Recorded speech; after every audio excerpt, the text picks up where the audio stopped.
Nah, para muhibbin rahimakumullah, Allah mempunyai dua sifat sebagaimana yang sudah kita tahu.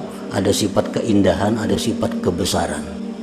Nah, tajalli Allah dengan sifat-sifat kebesaran, keangkuhan ini dalam dunia lebih banyak. Makanya banyak tujuan kita yang kada tercapai. Kenapa? Karena Allah punya tajalli dengan keagungan kebesarannya. Sedangkan tajalli Allah yang bersifat indah, bersifat elok, itu hanya sedikit dalam dunia ini. Hanya sedikit dalam dunia.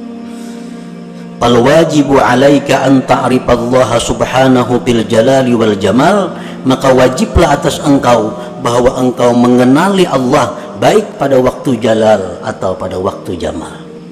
Kita hendaknya mengenali Allah pada waktu di mana kita menemukan kesusahan, kesulitan, dan kita mengenali Allah pada waktu kita menemukan kenikmatan dan kesenangan. Wa idza kunta la ta'rifuhu illa bil jamal fa anta min jumlatil awam. Bila engkau itu tidak mengenal Allah hanya pada waktu keindahan, maka engkau berarti orang yang awam golongannya.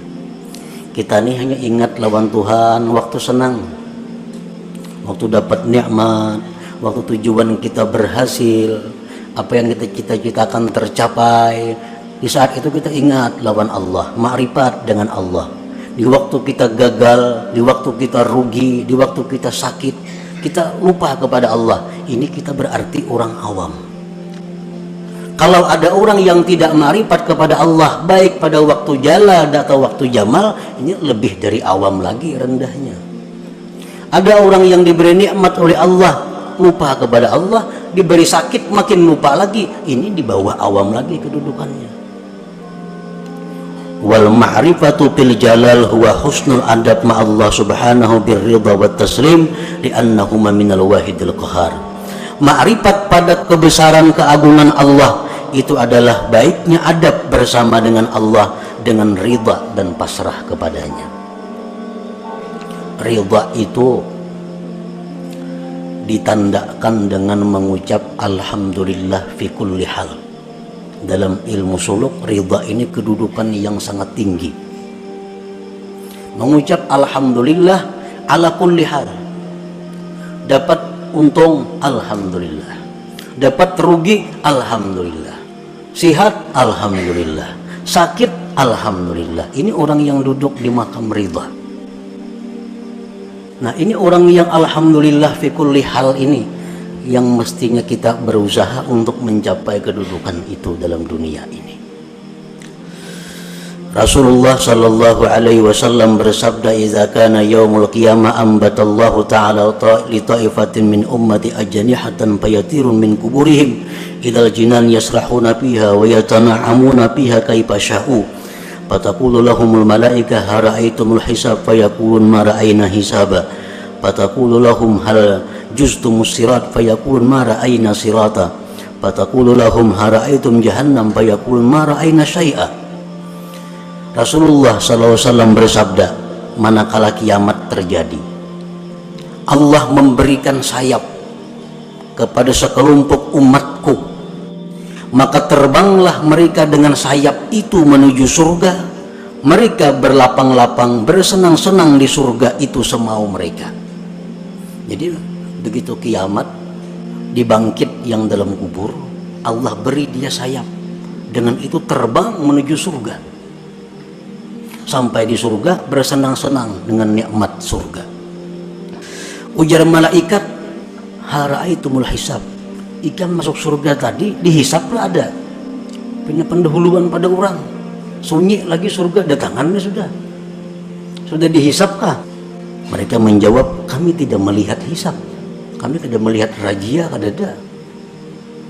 Adakah kalian lewat titian siratal mustaqim? Mereka menjawab, kami tidak melihat titian siratal mustaqim.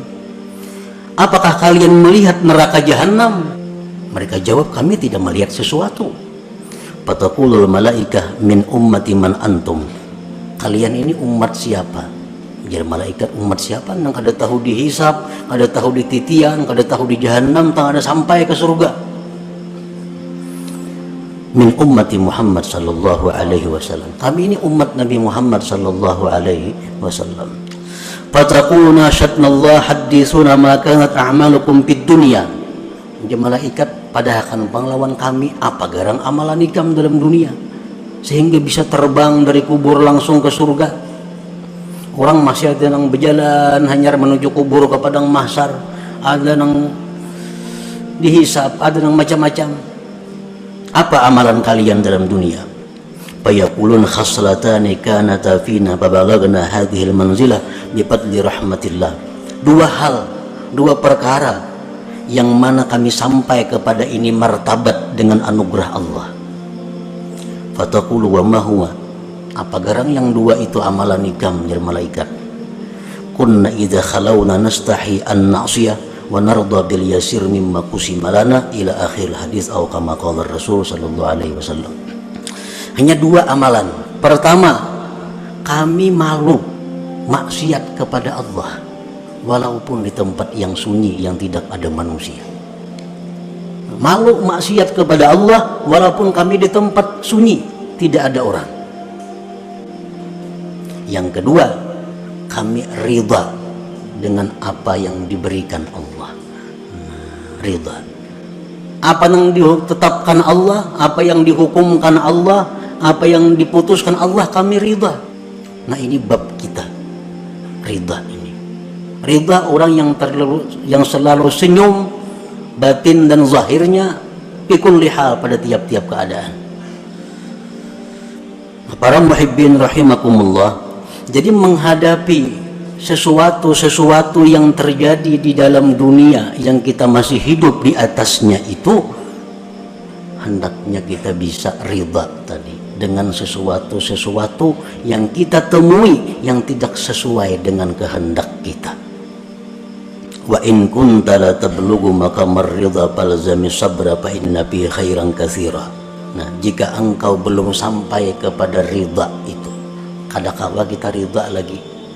Hilang barang ikam hilang, alhamdulillah, kadang-kala lagi ke itu. Kada sanggup lagi. Falzami sabra, lazimilah sabar.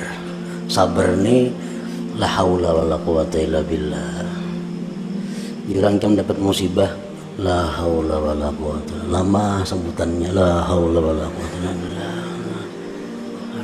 Artinya sakit, cuma la haula. Sudahlah, sabar.